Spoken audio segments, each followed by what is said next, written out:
the idea is to be like a full service production company for audio content, right? So a lot of the stuff that I'll do is like music and sound design, and Jasmine will do like story editing and writing and producing. So together we're a little podcast team. Yeah, we're independent, full service podcast production company. We do stuff for clients, and then we also create our own shows that we're working on a few pretty really produced limited series that we're hoping will be out in the world in the near future. So we're relatively new, but we're working on a lot of things and growing our whole idea. And we're sort of hoping to turn our little company into sort of an audio collective. So working with other people in the field in Brooklyn or elsewhere, and sort of kind of create that community feel that sort of already exists in the podcast world a little bit.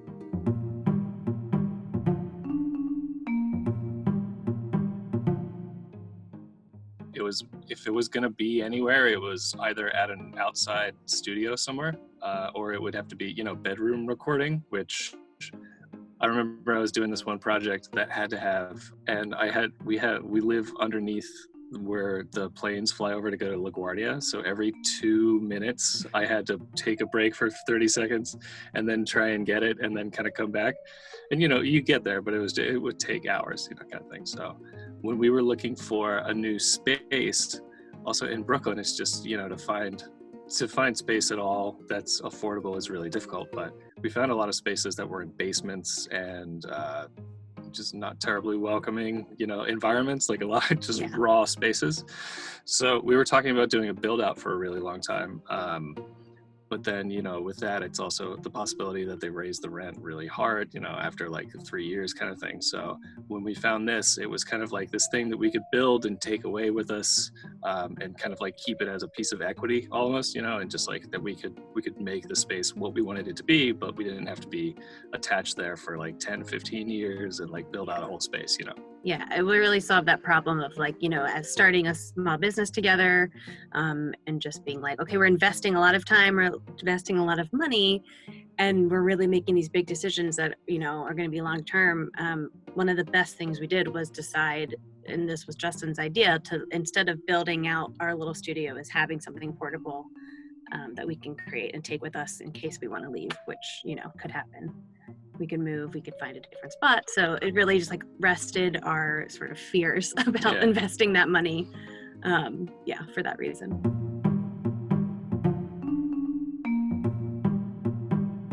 I used to have a walk-in refrigerator, like this crazy 8x5, like aluminum insulated kind of like a piece of equipment that I had a restaurant friend years ago had it just like in pieces in his garage in Connecticut somewhere that we pulled out. And I was kind of looking that in the face of like, I was like, do I just find a freezer somewhere? Is that kind of how we do this, But I had another friend who, we had heard of some of the other, modular styles of these things, but they just notoriously suck. They just suck. And you can kind of just tell like when they're just not constructed very well, and it's just kind of nice looking. So I had a friend of mine who had one of these set up, and we just went and saw it, and it was just like, oh, finally, like, yes, this seems to be it looks so much better. It seems like it work, mixing engineers and stuff are vouching for it. So I was just like, great, Yeah, it definitely solved that problem. It just, it looked really good. We went and went to a few. We went to your friends who had a mix. His mix room was a Studio Bricks. And then, it sounds really good.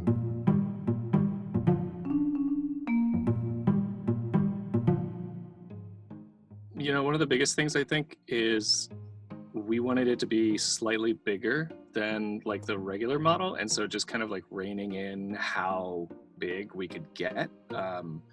So I was a little bit worried at first about like just getting the regular VO model that's like basically the size of my shoulders, like kind of around. Mm-hmm. But when we figured out that the Pro model, you could expand it later, or you could like make it taller and stuff like that. I think that was probably the thing that got us over it. Yeah. Over the hump.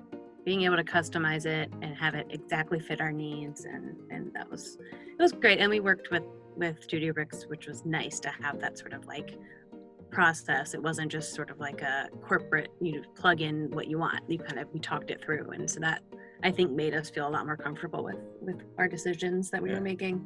Dr. Genesis. Yeah, we put like 2 windows in, even though we only have one window that has light facing out, kind of thing. So it's just, being able to do stuff like that really, I think, got us there. Yeah.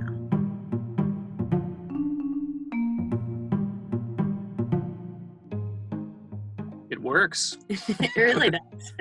We occasionally get a lot of outside noise, and the first time we closed the door to be like, okay, can you really not hear the trucks from the street? And it actually worked. That felt really good. And it genuinely just looked so good and made our space feel really nice and perfect. It wasn't like a big box in the middle of our nice office. It was like, it felt like a part of it, which was really, I don't know. And being inside of it, which we are currently, actually feels not claustrophobic at all. It feels really nice. I was very skeptical that one of these would work, I think, until I saw it a couple of times. I saw it at the Studio Bricks place. My buddy had it, and I was like, I was worried that it was just, something was not going to be exactly right. But so far, so good. It's been great. Yeah. And then we have decorated it and really made it our own, which makes us very happy. We've made a sort of tiki theme in here, and it's actually really fun to hang out in here, even if I'm not recording. I'm like, just hop into the clubhouse for a minute.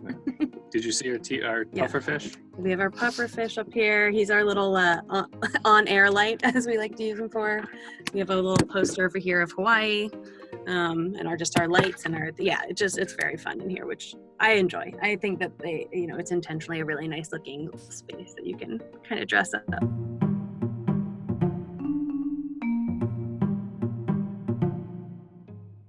I would say the reasons that it really worked for us is that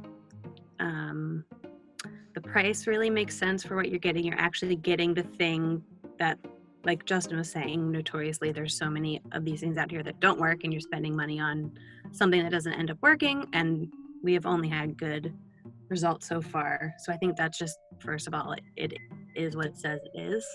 And I think that's always really important, to have someone to vouch for and be like, yes, it's actually what it claims to be. What would you say? Yeah, I mean, it's the fact that you can take it apart fairly easily and then still carry it around to different locations. I think it's just infinitely valuable. This thing was really expensive, but just to put up, some drywall and just kind of go through the whole acoustic construction is hell. Like I would pay almost any price to not ever do that again. So I was very skeptical at first, but just the fact that it's they engineer the shit out of this thing, and that's just really heartening to see how much care was really put into it, especially as we were putting it together, and just seeing how the whole you kind of figure out all the fail safes of where the sound can come from and all that. It's just, I'm a believer. Yeah.